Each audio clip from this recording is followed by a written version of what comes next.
Die ganze Nacht haben sie gearbeitet. Doch sie haben sich umsonst angestrengt. Fische fangen wollten sie. Doch keiner ging ins Netz. Was sollen sie jetzt auf dem Markt verkaufen? Die Jünger sind ratlos.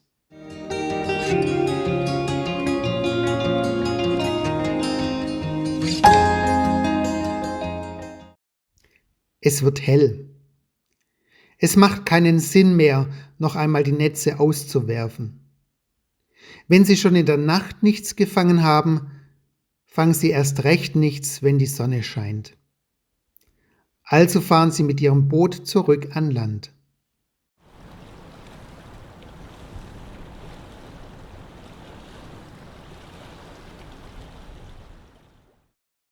Dort steht Jesus. Aber das wissen die Jünger nicht. Was sie wissen, Jesus wurde gekreuzigt und dann in ein Grab gelegt. Für die Jünger ist dieser Mann dort wie ein Fremder.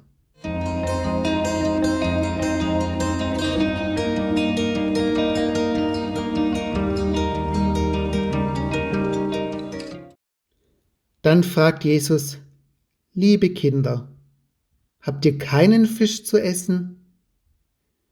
Wie er sie anspricht, so vertraut. Doch traurig sagen sie: Nein, nichts, keinen einzigen Fisch.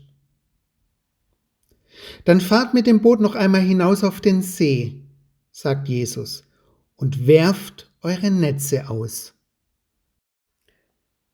Was soll's, denken die Jünger, probieren können wir es ja. Und so werfen sie ihre Netze aus. Sie warten eine Weile. Ja, da zappelt etwas. Da zappelt noch viel mehr. Das ganze Netz ist voller Fische. So viele Fische. An Land zählen sie nach.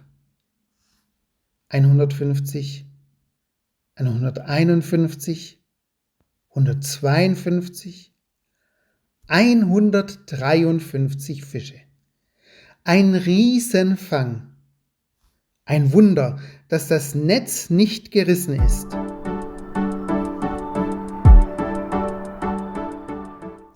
Jetzt wissen sie es. Der Fremde ist Jesus. Der Jesus, mit dem sie immer unterwegs waren.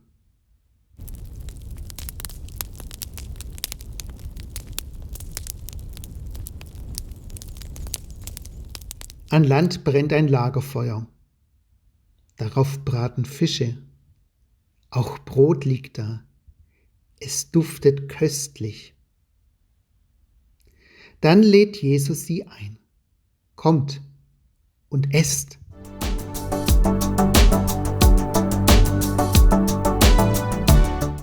Keiner der Jünger muss mehr fragen, wer dieser Mann ist.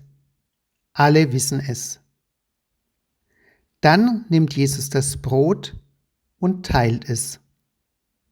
Und auch von den Fischen gibt er ihnen zu essen. Den Jüngern wird ganz warm. Sie spüren die Freude. Jesus lebt. Er ist bei uns.